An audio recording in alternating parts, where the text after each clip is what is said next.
Hello again from BSP headquarters. You're currently listening to episode 8 of the Black Swan podcast. This is where we've been giving you a chance to eavesdrop on conversations with Black Swamp artists and educators over the last several months. As always, feel free to subscribe wherever you listen to podcasts and help spread the word to friends and colleagues. There's a lot of awesome podcasts and podcast content out there, whether you're into history, sports, politics, current events, etc.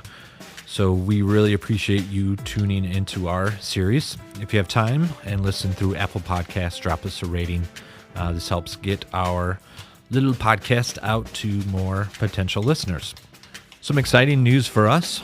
We dusted off our calculators, crunched the numbers, and confirmed that 2020 marks Black Swamp's 25th anniversary.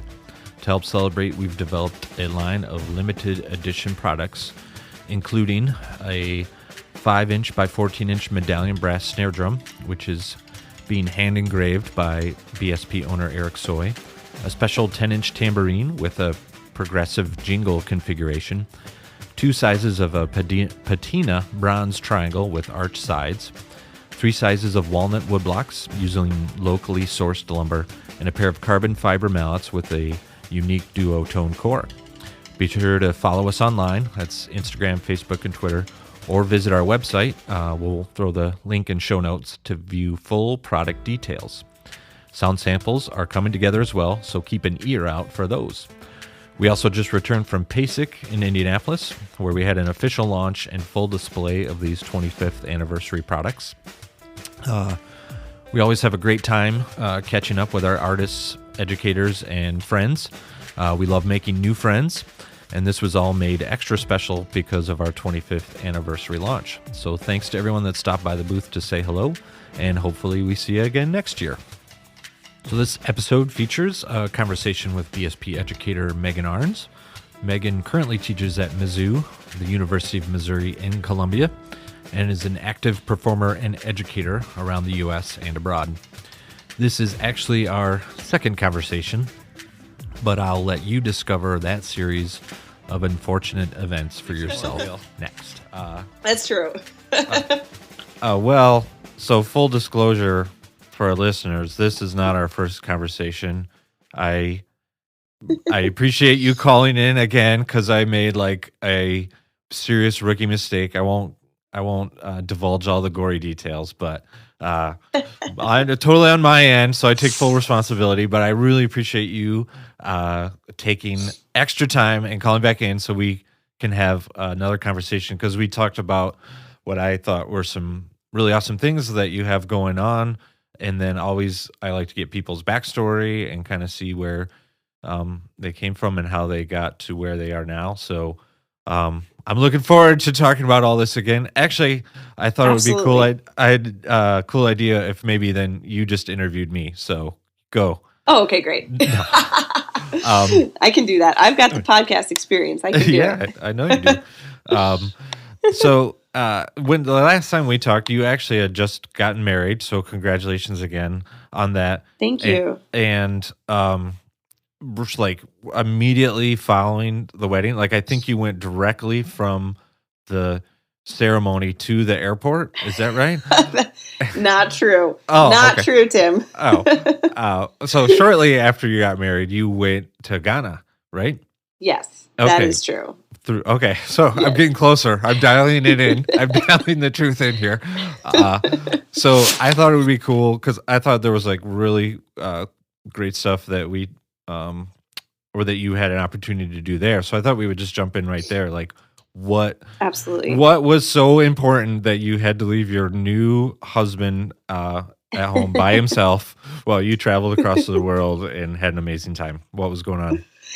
Yeah, well, I mean, my husband travels a lot too. So we kind of when this trip came about and we discovered that it was going to have to be like right after the wedding, we were like, okay, well, we do travel a lot. We travel a lot together. And so it's okay. I will do it. And then, we spent the rest of the summer together. So it was okay. I didn't leave it at home by himself crying or anything like that. Right. Um, He was just opening all the but wedding gifts and trying everything out, making yeah, sure the silverware worked and the new blender blended exactly. appropriately, everything. So, Exactly. Um, yeah, no, but I have been trying to get, as I studied abroad in Ghana when I was a senior of my undergrad, and it just really changed my life. The music in Ghana is incredible, and the people in Ghana are incredible, and I just had a really life-changing experience in many ways there at that time. And so when I got a job at Mizzou, I thought, gosh, it would be really cool to set up some kind of program at the same place I studied at there for Mizzou students, to right. have hopefully a similar experience to what I had. And I kind of was working with the study abroad office, and I wasn't really getting anywhere. It's just hard because, there's so much legal stuff you have to deal with, and program fees, and dealing with third parties and stuff like this. And I just had this really clear idea because I didn't need a third party. There are some wonderful centers in Ghana that have everything set up for you. They'll even help, advise on plane tickets and things like that if you need Oh, it. okay. But I mean, they have accommodations right there. It's almost sort of like a little. Both of these places. We went to one this time, but I went to two the time before. They both sort of have dorm style housing on campus. Right. They're sort of like compounds where you can study culture, Yeah. and it's pretty awesome, and it's built perfectly for university programs, I think, as well as individuals or any groups of people that were interested in going. So Right. anyway, I had this clear idea how I wanted the trip to run and where we would, I had all the details figured out because they make it so easy on you. I didn't need a third party. And so it was tricky for me to set up a program with study abroad. And I found this office on campus called the Office of Service Learning. And they set up trips where there's a service component. Sure. And I thought, oh gosh, that's even better because, we're going to a developing country, studying the culture. Like, what is better than also giving back while you're there? Right. And so I had kind of been in conversation with them for a few years now, and it worked out to run the trip last summer. So we set up the trip, and we took a bunch of Mizzou undergrad students. They weren't all necessarily music majors. They were from a variety of disciplines, actually, like nursing, Right. education, psychology, music, English, education, a really interesting combination of subjects. Right. And, we kind of came together in that everyone had this shared interest in going to Ghana. Everyone was, very open-minded and ready to learn. And they all understood that a part of this trip was studying culture. So basically the way every day was set up is that in the morning, we would go to a local school called Copia Bloomfield School right across the street from the center that we were staying. And Okay. we would teach every morning. So sometimes we would observe, sometimes we would teach, but we paired the students with teachers and had them sort of get experience with the kindergarten levels, the primary levels, and then the junior high school levels. And we So also this gave... was this was the service sort of learning aspect. Like, so you had all This these. is the service. Yeah. Yes. So you had students from all these different disciplines from Mizzou traveling to Ghana and then being able to work like with their discipline there. So this wasn't necessarily music related at that part of the day. Exactly. Yeah, that's really cool, and that's what I thought Exactly. was really interesting. Not only, were there percussion students going, but like all, students studying all these different majors that you explained, and then being able to kind of give back. So it wasn't necessarily like them or you just taking something from Ghana, like learning Exactly. something, but there was an exchange of information, exchange of learning and participation. I thought that was really a great aspect to the program. So Exactly. Yeah. So so there you're kind of teaching in the mornings, and then when it did kind of come time to do more music related activities, like So these nursing students Yeah. or other Right. students, they were learning drumming and dancing also? Yeah, and to be completely honest with you, this is the part I was the most worried about, and I kind of almost discouraged my percussion students from going because I said, I don't know what this is going to be like. Right. I mean, didn't discourage them, but I said, well, because I'd taken them the year before, and I was planning to take them again this summer. So I thought, well, if you're going to take a summer off, this would be the time to do it because I'm gonna figure out what this is like. However, I realized that, and I should have thought of this before, but with the way that they run classes there, is it's not just one level and everyone learning the same thing. There are tons of staff members there, so no matter what level you're on, you're going to be challenged. And the music is sort of set up that way too. There are support drum parts, there are timeline parts, and there are lead drum parts. So if a percussion student were to go in and kind of, fly through the support drum parts a little, maybe move a little quicker than a nursing student, that's fine. And they can move on to the lead drum part. No one is ever going to be bored at that center because that music is so complicated. Yeah, right. And, it takes a lifetime of study. So it is absolutely appropriate for, 5 percussion students and 10 students from other majors to go. So that's what we're doing this year. Now we're kind of combining both trips. But the nursing students and the students from other majors were so open to it. We did dancing classes, singing classes, language classes, drumming classes, classes in different kinds of crafting, like basket weaving, batik dyeing, kente weaving, and they ate it up. They really did, and they really excelled at a lot of these things. And so, it was really fun. Yeah. So what was the draw for them other than, being able to travel around the world and see and experience, culture that they're not a part of, and want to help understand, like, do they have is that part of their program too? Is it something that kind of correlates to their major that, they get credit for or they get experience for? What was kind of the draw for them, other than being able to participate in an awesome program? Right. Yeah. I think it seemed like the most common shared interest was just like a love of adventure and travel and wanting to. None of them had been on the African continent before. Many of them had not been out of the country before, and some of them had not really even traveled in the States before. So I think for most of them, the most common shared interest was getting to the continent of Africa, but beyond that, again, I kind of sensed through all their personalities that they have a spirit for travel and adventure. And some of them did get credit within their majors, I think. There's also a minor in service learning you can get. So some of them were doing that minor, and this was the study abroad component to that. That's about it. So, even for like music students, you think about it, it's like, what music major needs extra credits? Our majors are always packed. So studying abroad is sometimes hard to fit into a music program. But I think, a lot of musicians would see the value in it. And so I think it was similar for these students. A lot of them just saw value in traveling to a different part of the world and experiencing a different culture. Totally makes sense, and what a great opportunity for them. So what kind of music did you guys focus on specifically?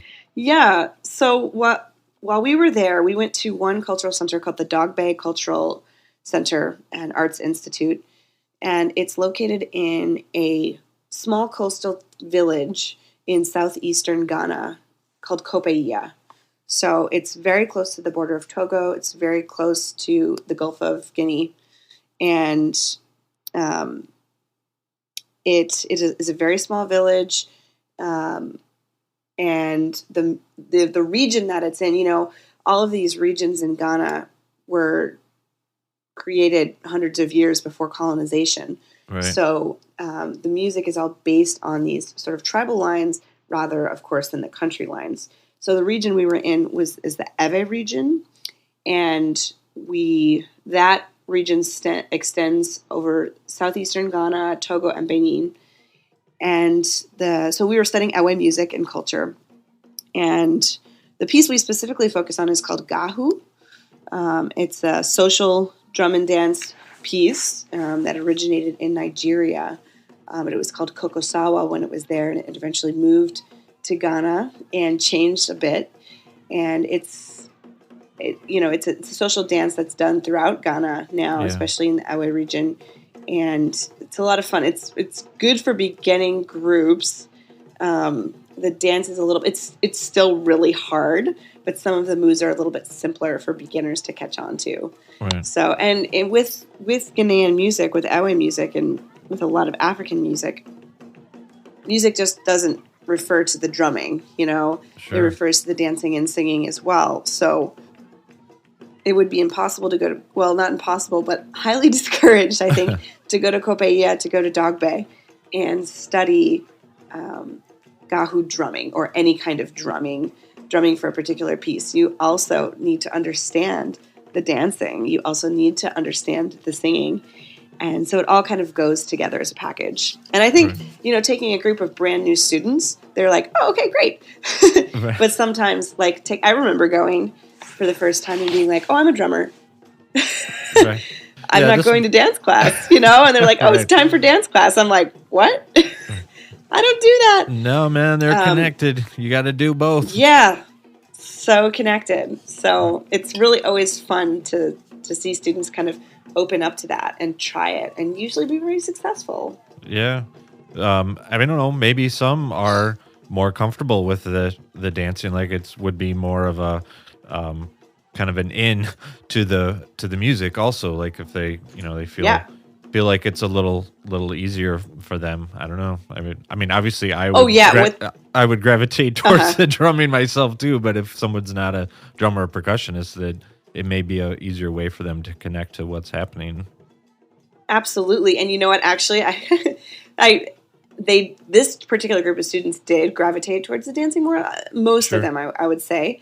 And they did a really good job. And so I was like, actually, oh my gosh, all of you are coming back to Columbia. I've got the drummers. You're my dancers now. Yeah. No. Yeah. So it was really great.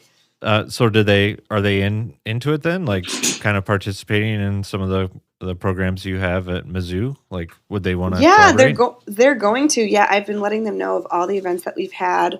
We've been studying Shona music in our African percussion ensemble this semester, but next semester we're going to go back to Awe music, and so I'm definitely going to invite them to dance with us on our concert. And so I'm already thinking ahead. This trip is going to run for 5 years total. So of doing a different piece next time, so we can just keep adding more to our repertoire. Yeah. Cool. So speaking of what you are doing at Mizzou, I had an opportunity to visit last spring, I think, and you were. I had a chance to sit in on an Mbira class. I think you were doing. So can you tell me about the piece? Sure. Oh yeah, sure. Okay, so this is Chiguaya. It is about a fish. And that fish is called a brem. And the words Chino Tamba Muziva Macho are talking about fish in the rainy season playing in the water. So they're very happy, they're jumping around. So it's a joyous song. And there are several different parts going on at the same these are time. Mbiras. These are Mbiras. They're from Zimbabwe, from the Shona culture. And the different parts that you hear are kind of grouped into two categories, the kushaora and the kutsamira. And so one's kind of a lead and one is a filling in part. And typically you'd see maybe 2 or more Mbira players, but usually not quite as many as this. And we play them in hollowed out gourds. We have synthetic ones, but because of the climate. But they're called dezes and they amplify the sound. And then also there's singing and clapping, and also rattles called hosho. So yeah, cool. And drumming. And you have a performance coming up?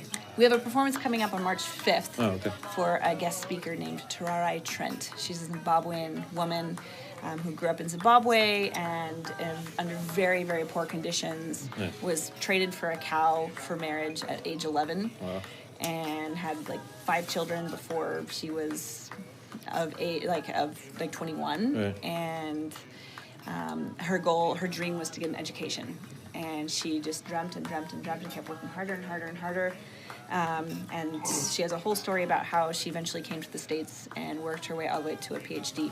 Yeah. So, Wow. through a PhD. And this is African ensemble obviously here at Mizzou. These are grad students and undergrad students? Grad students and undergrad students. We have a class called World Percussion Ensemble. Okay. And in that class, we do Shona music from Zimbabwe that you hear now. We also do Jio music, Dagara music from Ghana, and Ewe music from Ghana. Okay. All right, here. Thanks for sharing.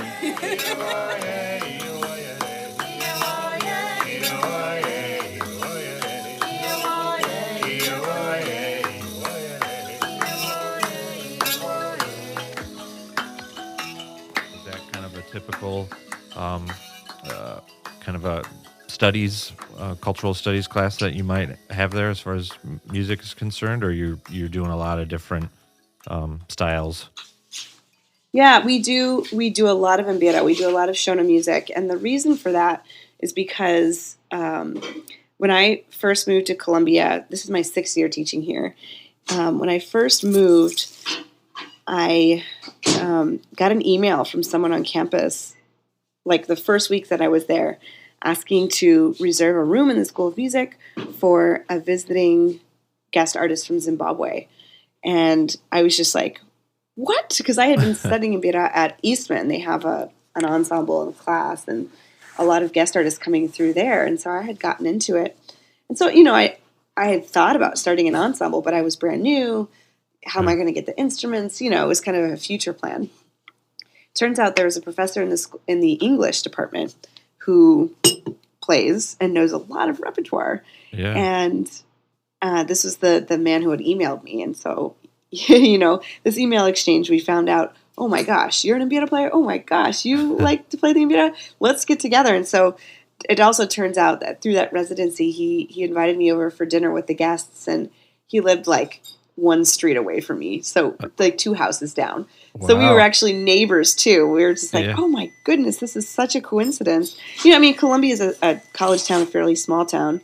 Right. And we had this guest artist, and the students saw the guest and were very interested, so we bought an instrument, one instrument. Right. And we started just like passing that along. We kind of informally started an ensemble, but fast forward to 5 years later, we had a guest every single semester. There's more and more student interest. And last year, we actually accompanied a famous Zimbabwean musician named Muzikiwa Chingodza at PASIC.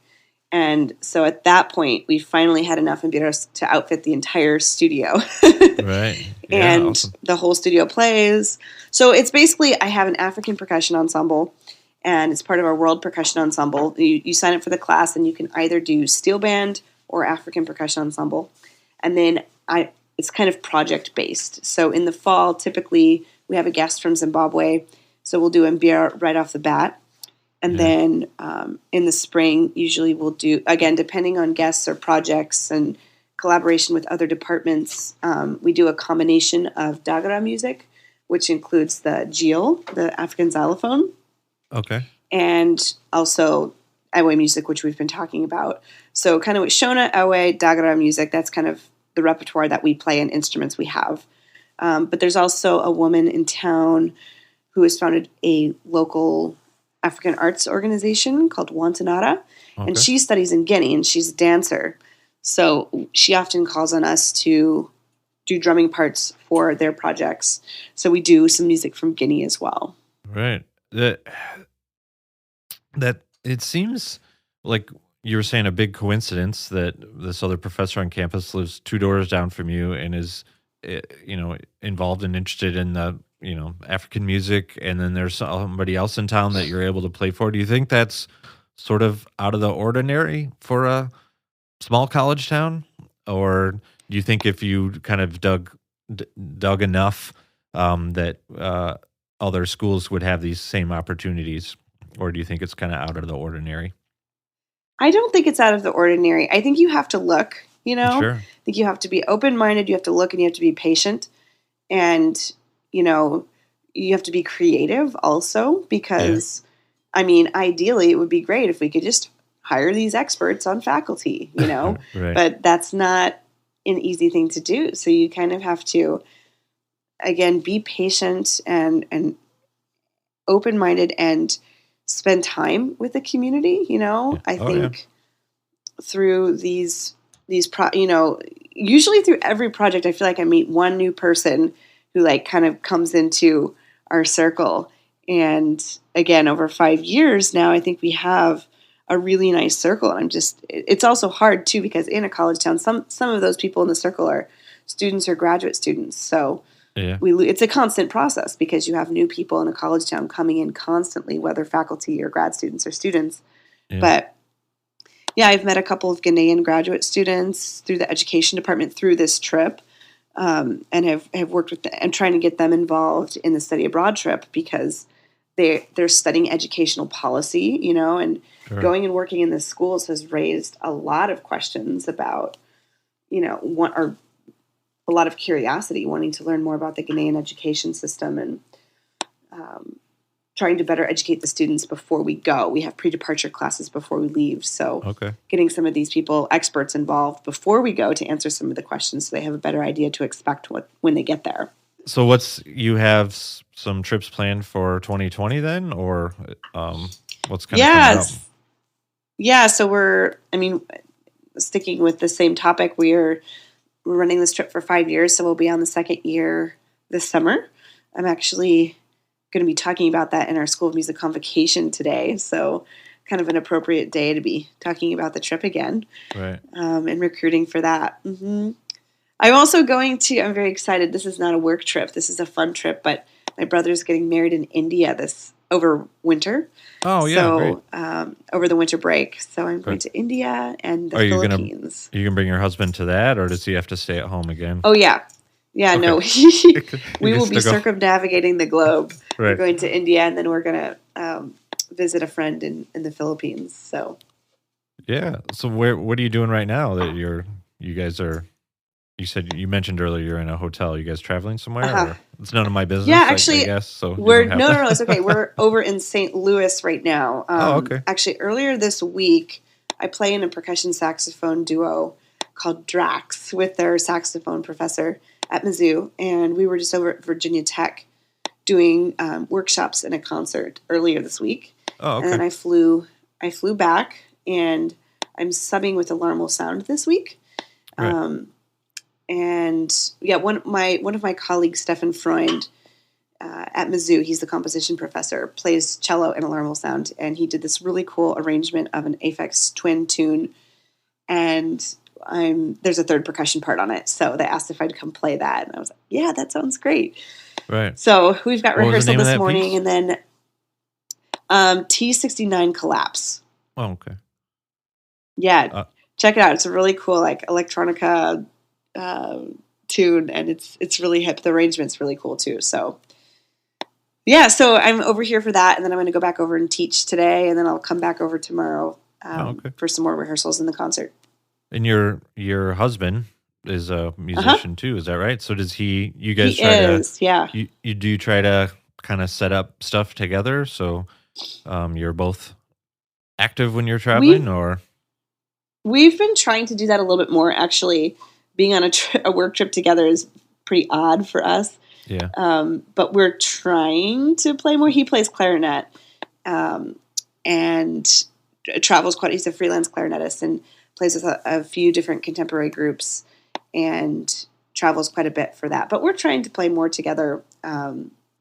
We have a few projects coming up in the spring with groups, and then we've been playing a little bit of chamber music duo together as well. Yeah, cool. Yeah. Well, let's back up. Let's go back in time and kind of trace to how you got to where you are now. So I'm trying to remember because we've talked about this before. You are from the Missouri, right? Are you from? I am. Where you're teaching? Okay, good. I nailed it. I am. You nailed it. I'm not exactly from where I'm teaching, but I'm from pretty close to where I'm sitting now in St. Louis. I'm from a town called St. Charles, which is just northwest of St. Louis. Isn't there a big casino there? Is that? Yes, there is. It's like. How did you know that? Oh, because I've just driven through that area a couple times. And then Yep. there was always like, you go over this bridge, over some probably important river that I don't know what it is right now. Yep, that's the Missouri. Oh, Yep. right, the Missouri River. And yeah, it just looks like there's a lot to do right there in St. Charles, which seems kind of cool. And well, it's really interesting because that casino was built, I mean, when I was growing up, and it really, it's giant, and very close to that is the historic section of St. Charles, which St. Charles is actually the first state capital of Missouri. Oh. And so the foundation of that first Capitol building is still there. And there's a historic section that is very well maintained with lots of shops, historical sites you can visit, museums, restaurants. It's a very like active, thriving street. And it's so cool. But that casino is really close to it. So I think we were really worried about that. But it's far enough away where you can't really see it from Main Street, the historic section. And I think it brings a lot of people. I think it's good for the economy of St. Charles. Sure. And it hasn't changed that area too much. But that's what we were all worried about growing up for sure. No, that's cool. I know, I mean, St. Louis and then St. Charles, were they brothers then? Like Louis and Charles? Or were they like cousins? Maybe distant? No, they weren't related. Louis and Charles, no, they were not related. Oh, okay. That was a stretch. No way. Like, I've been meaning to take my family down there because I know there's a lot of stuff like really kind of, I hate to say family friendly, but like, yes, there museums is. And things that you can do with your family there, zoo, and then St. Charles looked really nice. And so it is kind of on my list of things to do to take my family, St. like Louis on is a long weekend. Great long weekend or week-long trip that we have this really cool area called Forest Park, and which was the site of the World's Fair. And a lot of the structures that were built for that have been turned into other things, like an art museum, a history museum. There's a huge amphitheater there that's now called the Mini Opera, and it's all free. It's so cool. Like you can, and the zoo is free. I mean, it's one of the best zoos in the country, and it's totally free. And then we've got a science center, Grant's Farm. There's tons of stuff to do. Yeah. Yeah. So, I'm sold. I'm leaving. Please come visit. We're going now. No, I think because I know some other people. I mean, I live in the Grand Rapids, Michigan area. Black Swamp is in the Holland Zealand, kind of on the lakeshore. So I know some people in this area that are from St. Louis, and they always say awesome things about it. And it's, it's a 6-hour drive. So it's not like, huge time commitment on the road. And so I think we could get there and then spend a couple of days and come home and have a ton of fun. So, yep. Yeah, that would be a great road trip. Okay, so let me know when you come. Yeah, I will.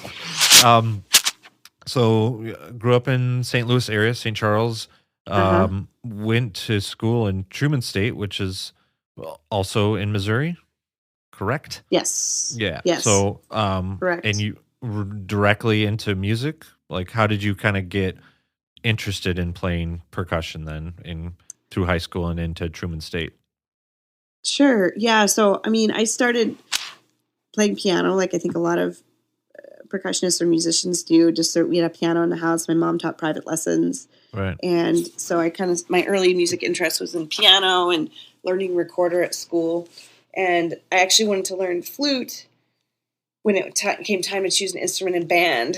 But there were too many flute players. And so my mom was like, why don't you play the bells for a year? Your friends, the twins, they're playing the bells, and their sister plays the bells. Yeah. You should play the bells. I was like, okay. Not the bells, Mom. The bells. Yeah. But I fell in love with the bells, and it ended up being really fun being back there in the percussion section and learning all those instruments. And so when the next year came around, I was like, I don't want to switch. I'm going to stay with the bells. Right. No, that's awesome. Yeah, and I've just always been drawn to music, not even just percussion, but wind instruments and piano, and just anything. I grew up playing in a fife and drum corps, actually on that historic Main Street, there's a youth fife and drum corps. And so I was, I actually started there on the fife. Oh, And really? played that for a few years. Yeah. And then the drum instructor was like, wait, you play percussion in band? Why are you not on the drum line? Right. And So so you were I started actually taking. you were actually playing the fife, like Yeah. flute, I guess, with Yes. I think. What? Yeah, I know. It's crazy. I think it was because I wanted to play the flute originally. And so Yeah. when I joined this fife and drum corps, I was like, I would like to learn the fife. And they're like, okay. And, you know, they didn't ask me like what instrument I played in band. So I was like a closet percussionist in this fife and drum corps. Nice. And so, yeah, he found out. And then he started giving me drum lessons. And then he was like, you're going to play drums. Yeah. I was like, okay. So then I would switch back and forth based on what we needed for whatever gig, which was really fun. And yeah, so I did that. That was a huge part of my musical upbringing. And I did DCI. Yeah. And I, So that was eventually, DCI in obviously kind of college years. Santa Clara, like what kind of drew you to Santa Clara Vanguard from Missouri? Yeah, right, because it's kind of far away. Well, I started with the Colts Drum and Bugle Corps when I was in high school, and that was within driving distance. I did 2 summers of that. My teacher had suggested I check that out. I did. Sure. It was awesome, and I just remember on tour that second summer, even the first summer, but I remember seeing Vanguard, and I remember a specific moment that second year, like sitting at the very, very, very front of the audience, like with my feet dangling over, you know, the side and watching a standstill of Santa Clara Vanguard. I don't know if they still do that, the encore shows. Oh, yeah, sure. And yeah, and I just remember being blown away by the front ensemble's musicality. Yeah. It was like a percussion ensemble, right? And I was just like, oh my gosh, they're so good. And I was like, I would never go anywhere else besides Colts except Santa Clara Vanguard. Right. And so I snuck off, and actually I kind of found out that there were a few people in Colts who wanted to audition. So a few of us kind of snuck off that next year and went to a camp.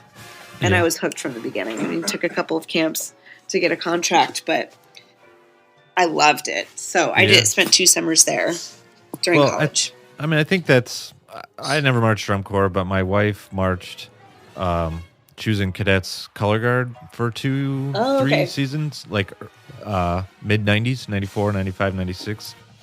And that was her first. She had kind of done winter guard, and she was in high school color guard and stuff. And I mean, that was the first place she marched. I know she got her butt kicked the first year. Like, she had a lot of dance experience, so I think that kind of got her in, or helped. But she was like the tick box.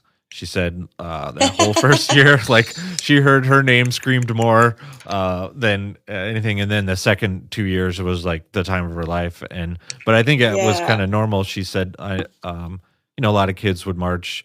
Like you were at Colts, or I think even Crossman or some other corps, and then they would kind of feed up, to the cadets, or in your case, like traveling over to Santa Clara. So, I don't want to dwell too much on it, but I think it's kind of an interesting point. Like, you are not alone as an educator at a major university and active in the percussion community that has some roots in drum corps, and fife and drum corps. Now that I've learned, I know. So I think there's a much less of a stigma, or maybe a divide, between what I would consider contemporary kind of percussion or orchestral percussion and kind of drum corps. Like, would you agree?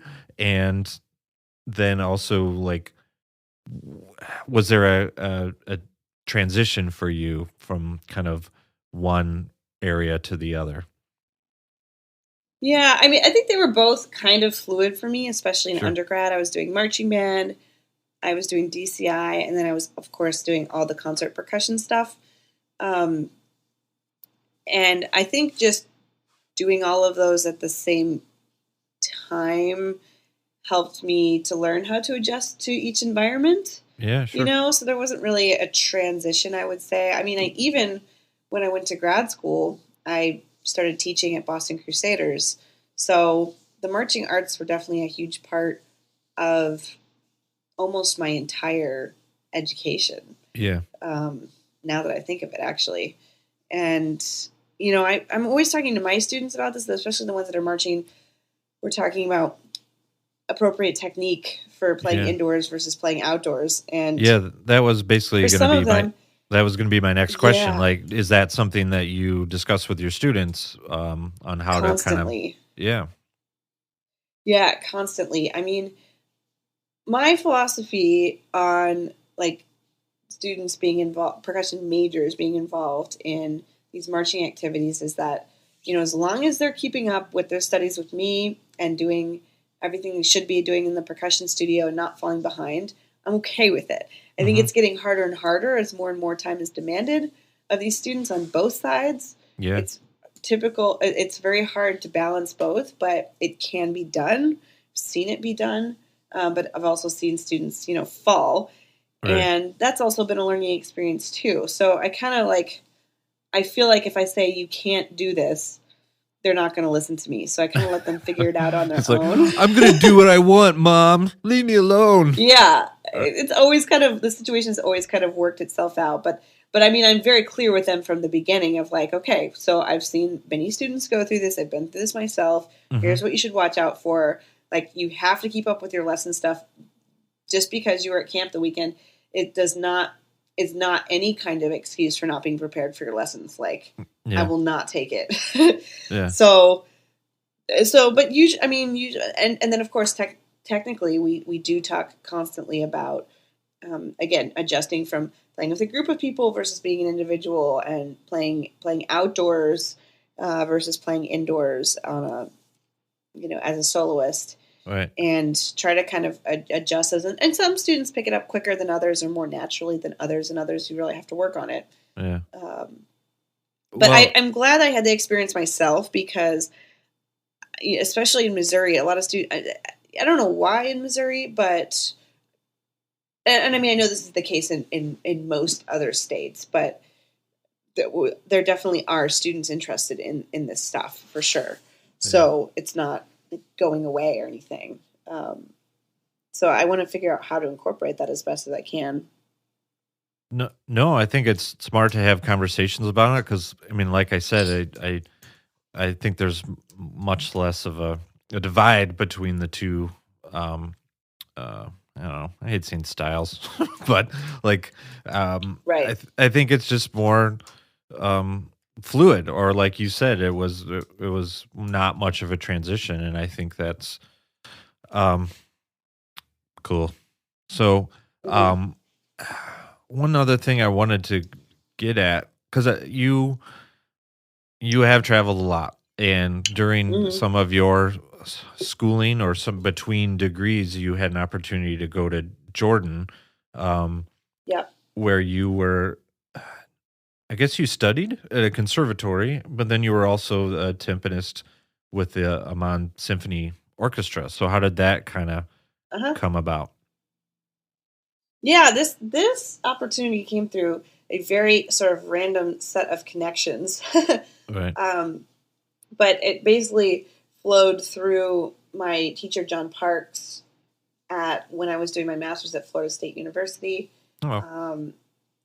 A former student of his held this position in Jordan, and he was looking for a sub for the summer, so he could come back and teach at a summer camp here in the States. So he was looking for someone to go teach these summer camps in Jordan, right, and play in the orchestra. And so I was like, oh my gosh, this sounds awesome. Like, why not? Right. Of course. So I did it, and basically I was teaching summer camps and some private students at the conservatory in Amman, Jordan, the National Music Conservatory, and then playing timpani with the Amman Symphony Orchestra. Mm-hmm. The next year, I moved to Rochester and started my DMA, and that same teacher went back to Jordan. His name is Tim Brocious. He's up at University of Minnesota Duluth now. Okay. Great guy. And we were just checking in. Like, I think it was either in the fall or maybe it was in the spring. We're just checking in. Hey, how's it going over there? You know, oh, I miss being in Jordan. Or, oh yeah, how's DMA going? And turns out that he was planning to take a sabbatical to finish his DMA. I think that was why he was planning to move back.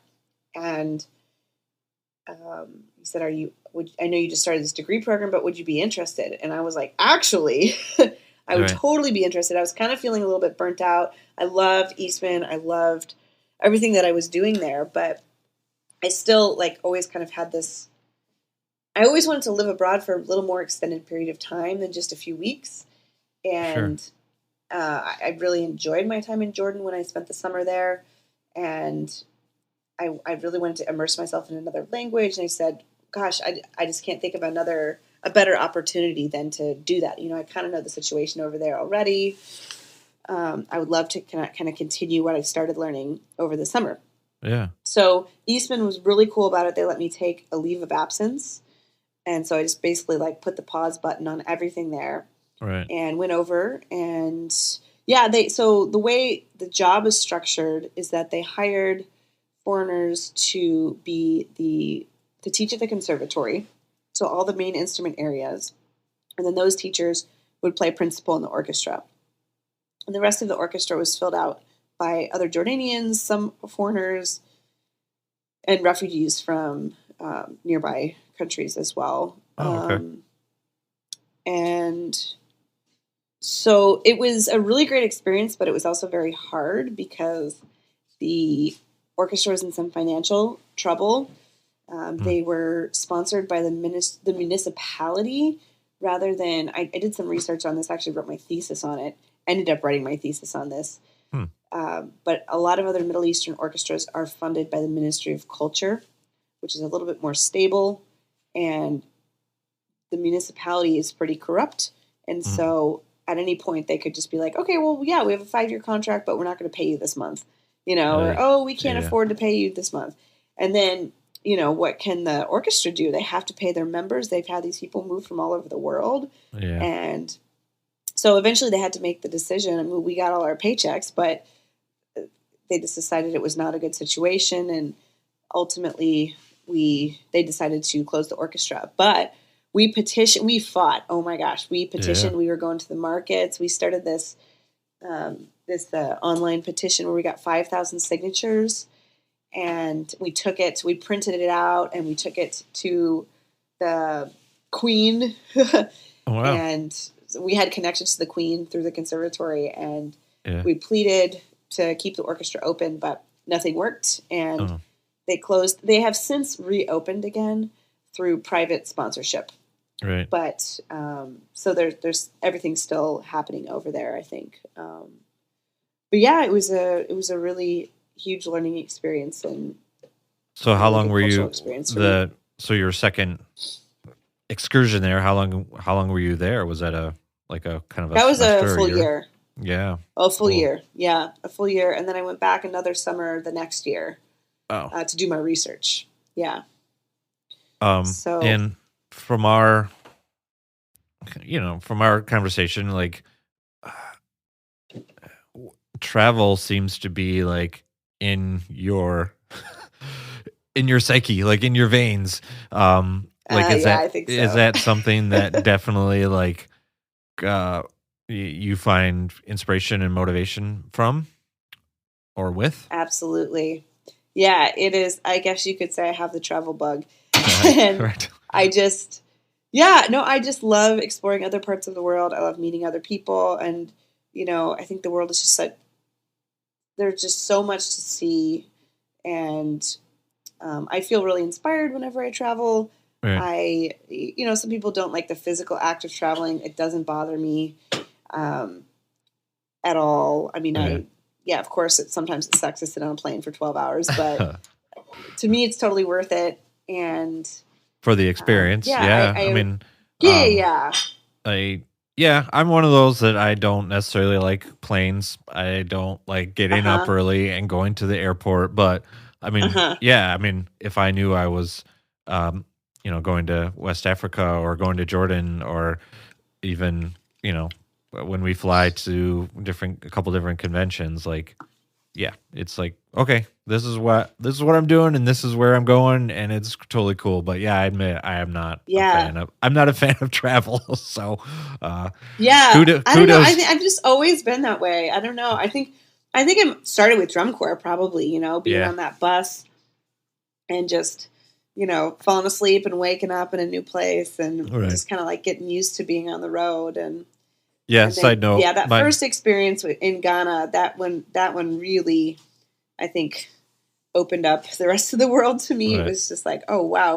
No, that's great. What do you guys like to do? Do you have any other hobbies or interests or stuff that kind of helps Yeah. you maybe decompress a little bit from your normal day to day, or that you kind of Yeah. enjoy doing?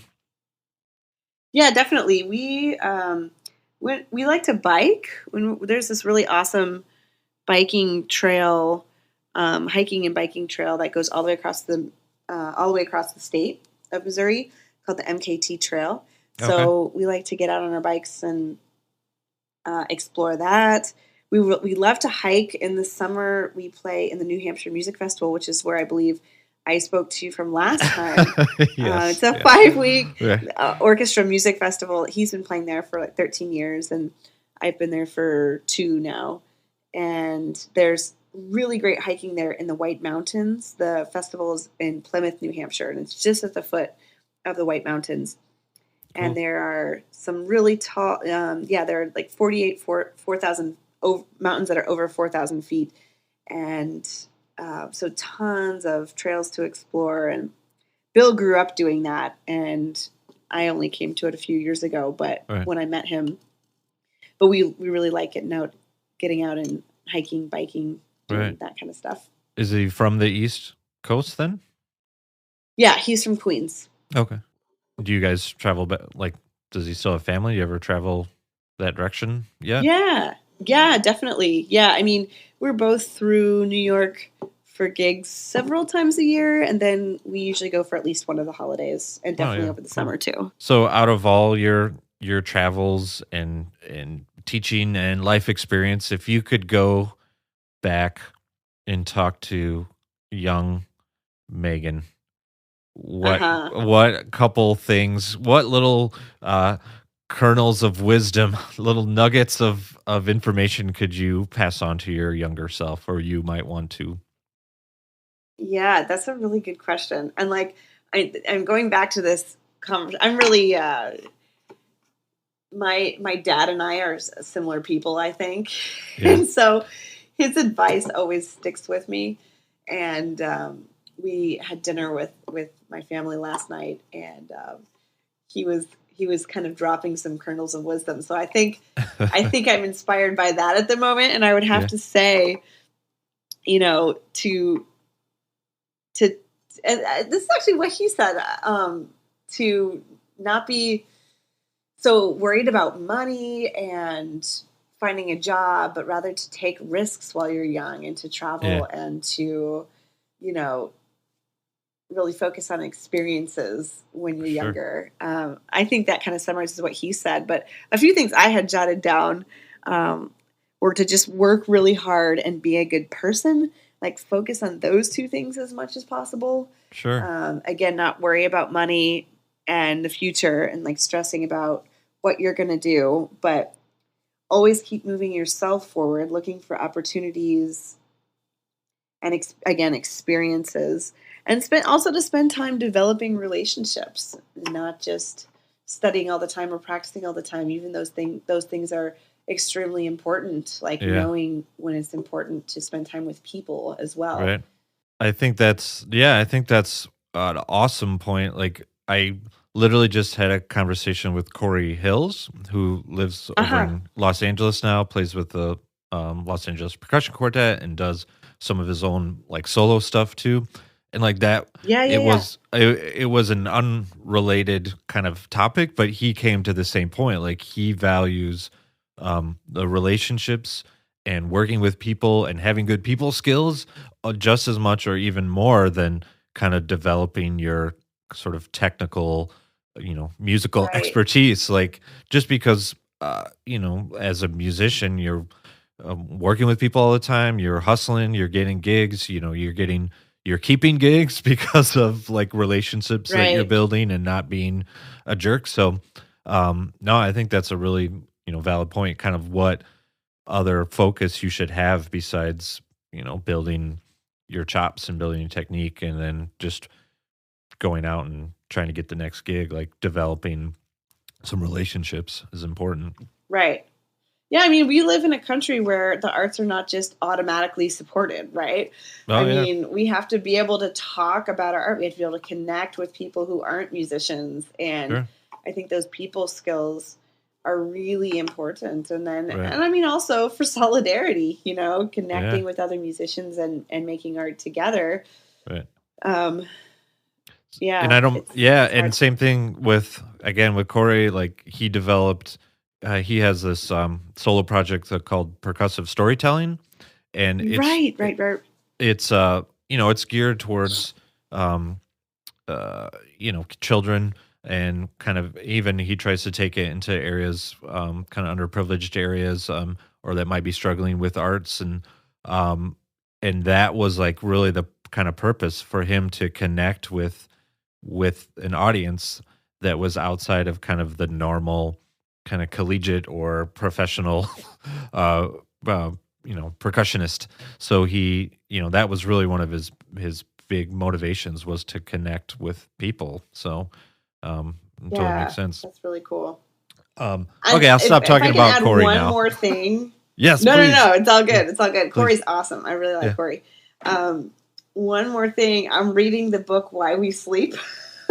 Oh, really? And yes, I don't know if you've ever read this before, but it's fascinating. And so I guess definitely the other advice I would give myself, which I know I did not always follow, was to get enough sleep. No, because now, learning about the mechanics of sleep, and all of the research that has been done about how we retain information. Sure.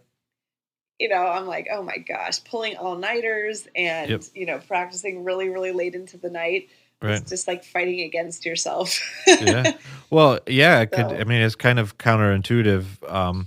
Aren't there studies that, at least I know, I've listened to podcasts or NPR a lot, and I've heard similar conversations that, like, Alzheimer's is even connected to the amount of sleep that you may or may not have gotten when in your formative years. Like, absolutely. Yeah. So kind of, you're exactly right. Like, retaining information or kind of building those connections while you're sleeping, and the appropriate amount of sleep that you need, and how you fall asleep. Like, it's all kind of connected. Obviously we spend a third or more of our life in bed, hopefully. So, it's connected to our life entirely. Exactly. Yeah. Yeah, it's pretty fascinating. All right. Do you have any questions for me? Oh, do I get to interview you now? No. It's another awesome conversation. Again, I'm glad we had an opportunity to chat again. Me too. The coolest part for me about like doing these interviews and doing the podcast and talking to our artists and educators is, I know a lot about you already, but there's always things that are new that I learn, and then being able to kind of share that with the percussion community or even music community or anyone that is willing to listen is the best part of doing this project for me. So I appreciate your time. That's awesome. I think it's a super cool project, and like the episodes that are out are great so far. So keep up the good work. It's awesome. Yeah, thanks a lot. And you too. Like, congratulations on everything you got going on. Your new husband and all your travels and teaching. And thanks, Megan. Okay, thank you. Bye. Bye. This has been a BSP production, recorded and produced out of the Black Swamp Percussion facilities in Zeeland, Michigan. Audio assistance by Nathan Coles. And music by Adam Hopper.